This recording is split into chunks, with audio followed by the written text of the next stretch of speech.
Okay, good afternoon, everyone. We'll go ahead and get started. I show 1 o'clock, so we'll go ahead and get started with the Phase 1 Advisory Board. Welcome, everyone. We're going to start as usual with roll call and start with Ed Rolls. And I believe I have been notified that Ed is out today unless something's changed. Ed? He's not here. Pace? Here. April? Here.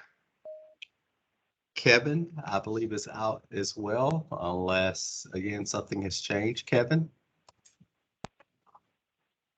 Tawana? Here. William? I'm here. And Scott? Scott?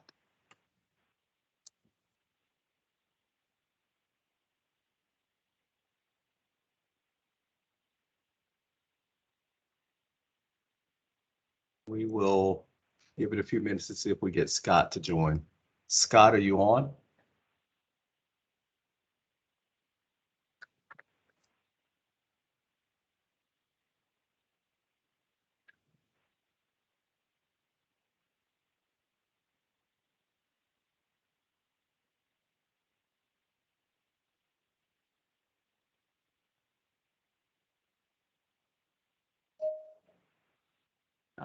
Here it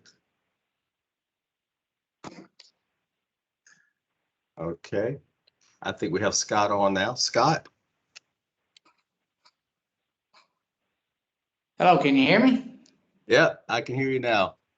I am here. Good afternoon. Good afternoon. All right, Scott's here. So we have quorum. We have 2 members absent today, and that's Ed Burrows and Kevin Bailey. So we'll now start with the review and approval of last meeting minutes. Rachel, Kristen?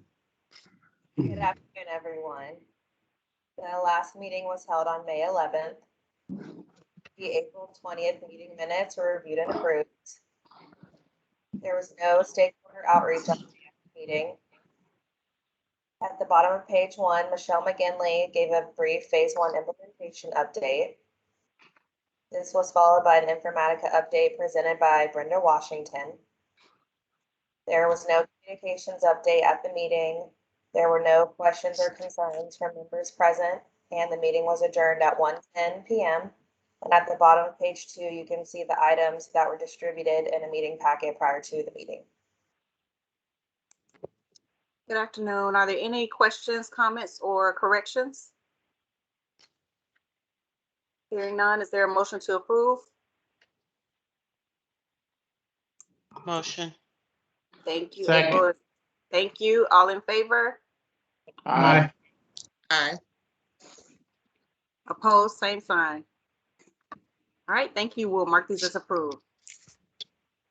Okay, next agenda item is advisory board membership update. We do have 2 new members on the advisory board. I feel funny saying one of them is new because he's probably been on pretty much all of the advisory board meetings with Lisa Cullen, but Scott Lunsford is now representing Florida tax collectors as part of the advisory board, and I believe that will be for Phase 1 and for Phase 2. So welcome, Scott.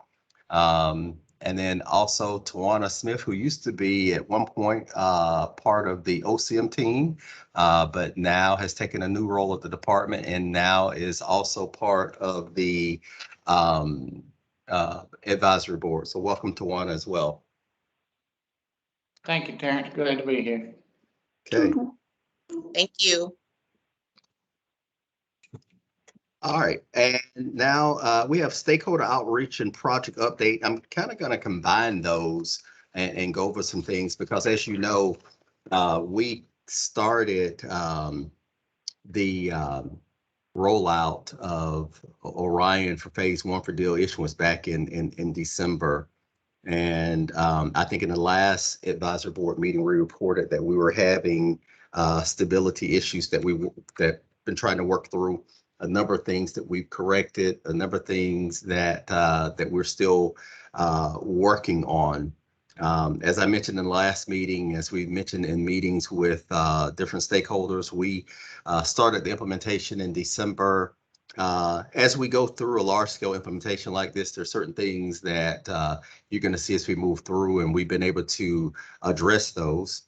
Starting in sort of late or mid to late May, started seeing issues that, in our business, you want to find the root cause of the issue, things that we were having trouble determining the root cause. So some of the things that we've done along the way was to make the application, of course, more resilient. When those things do occur that we can't find the root cause, we want to make sure that the application is resilient to withstand some of those things, even though we may not have identified the root cause. So as we went through this, of course, this was all during COVID. We did all of the implementation meetings remotely. I think we only were able to visit a couple of sites. We onboarded all the cashiering vendors and all of the insurance companies, and all of that went well. And we got, like I said, to the end of May and start having some of these things that we've been having a little trouble determining the root cause. As far as keeping the stakeholders updated, of course, the main users of the system, of course, is the tax collector community, in which we have met with the tax collector leadership probably about 3 weeks ago now. We met with them. I went over to St. Augustine along with Robert Kynock and some others, and met with them face to face and talked to some things, and actually gave them an update on things with phase two as well. As I mentioned previously, met with tax collector leadership and the tax collectors as a whole, and talked to them about the things that we were going through.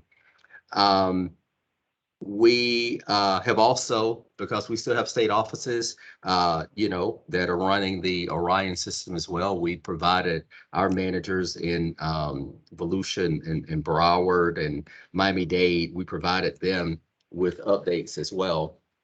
Some of the actions that we're taking, of course, is, even while we're on this call, all of us are monitoring the system. I guarantee everyone has 2 or 3 screens open right now. We monitor things throughout the day, try to catch things, before they happen. We have one of the things that we've had to do as well is move several of the FTEs that we have working on phase two. We've had to divert those some of those resources back to help on phase one, to make sure we can address things and do things to recover faster. Of course, we're still at the point, we're not at the point yet of, well, at some point we will need to assess that impact to phase two. But right now, we want to make sure we get phase one stabilized and make sure things are working, and that we don't have the impact to the tax collector offices nor to our offices as well. We're also working with the Florida Digital Service to address any environmental issues as we go through, and we identify things that we want to change with the application. Usually, on the back end, there's some environmental things that we've asked them to change, as well. The other impact that this has had, unfortunately, is that there are things that we have delayed as far as bug fixes that we want to get out there that have been reported. We've delayed some of those because we don't want to introduce too many changes at once. Our focus has been stability and not wanting to put a bunch of changes out there, and then something happens and you're trying to determine, what exactly that particular impact was. But I want to get Chad Hutchinson, our CTO, to kind of go over a couple of the other things that we've done as far as servers, and then kind of lead into the future with ACE that you've heard us talk about as well. Chad, you want to go over some of those, please? Yeah, sure thing. Good afternoon, by the way. So as Terrence mentioned, we're working with Florida Digital Service, and just so everybody knows, our applications are actually hosted at the Florida Digital Service. They're not hosted here at Highway Safety. We actually use the state data center. And some of the environmental stability issues he mentioned, just so you know for a frame of reference, the way that usually manifests is we'll have one server in a cluster of servers that starts to act up, for lack of a better term. And the way it works right now, currently, or previously, I should say, we had, anywhere from 3 to 5 servers in that cluster. So some of the changes that we've made, and some of these changes are at our recommendation, some of them are at Florida Digital Services recommendations, is we've added to that cluster to sort of spread the load. And we've also made changes to kind of isolate each one of those servers in that cluster. So then if this environmental problem that happens at the hosting level, not at the application level, if that occurs, we can kind of treat that one server by itself and take it out of the cluster, so to speak. And we've done this a couple of times recently, and so we know that is actually helping the issue until we find a root cause. The other thing that we've done to kind of mitigate this and help us, and Terrence briefly touched on it, is we've implemented a series of protocols around monitoring and logging. So we have better logging and better monitoring in real time, where we can kind of see these things before they happen and address them in real time. The last thing I want to mention that we've been working on with for years, and I think we've mentioned this probably in a prior advisory board, is we have what we call ACE. It's the application cloud environment. So this is where we're actually moving all of our applications that are currently hosted at State Data Center to our own private cloud. Now, how this will help us is this will give us visibility into a lot of these areas that we can't see right now because we share a data center with other state agencies. So that is to say that, for example, one of those servers that I mentioned that could have an issue also have workloads from Department of Transportation, Revenue, and some of these other agencies that we don't have any visibility into. So what will happen is when we move to ACE, we'll first of all, we'll be exclusively on that environment that'll be just dedicated to us. So that's the first major benefit. The second benefit is we'll have full control over how the reporting and provisioning and all the stuff that happens in a hosted environment occurs. So we are at the beginning phases of that. We've already signed a contract with a vendor. So we're moving swiftly to migrate over to ACE. But in the meantime, we're working with Florida Digital Service, like Terrence mentioned, so that we can stabilize the environment and reduce any downtimes that could occur. Terrence, was there anything else? No. Yeah. All right. Are there any questions for Chatter? This is Scott. I got a quick question for Chad. What's the time frame look like for moving to the cloud environment to be finished with the move? Thanks, Scott. We had originally planned for the production environment to be done later, and I think April, you're on the call, so you could probably fill me on the exact date, but we've reprioritized this to do the prod aspect of this sooner for this very reason, so that we can move our workloads around the issuance system, the new issuance system in phase 1, out sooner. In April, you probably have a better date. I don't want to say the wrong date.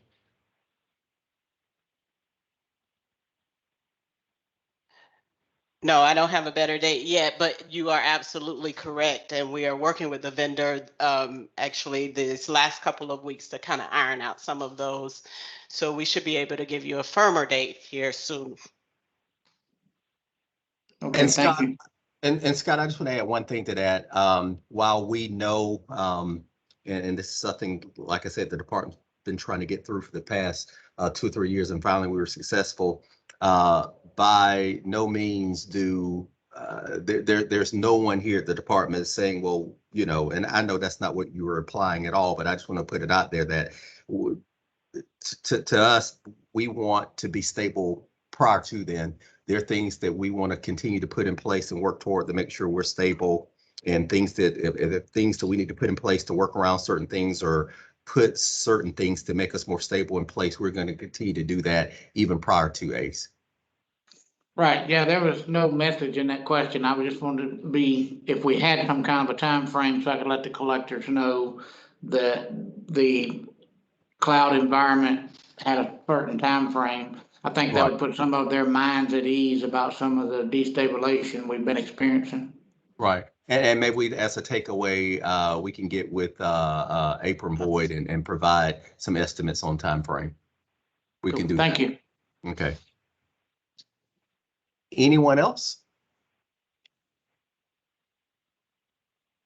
Okay. Cora, I don't believe we have a communications update for phase 1. I did just want to mention that our digital advertising for Portal kicked off yesterday. So we'll probably start seeing an increase of those numbers and transactions. Other than Okay. that, Great. Any other general questions? Last agenda item before we adjourn? Okay. If none, thank you all for your support. We appreciate it. Thank you. Thank you. All right, we adjourn.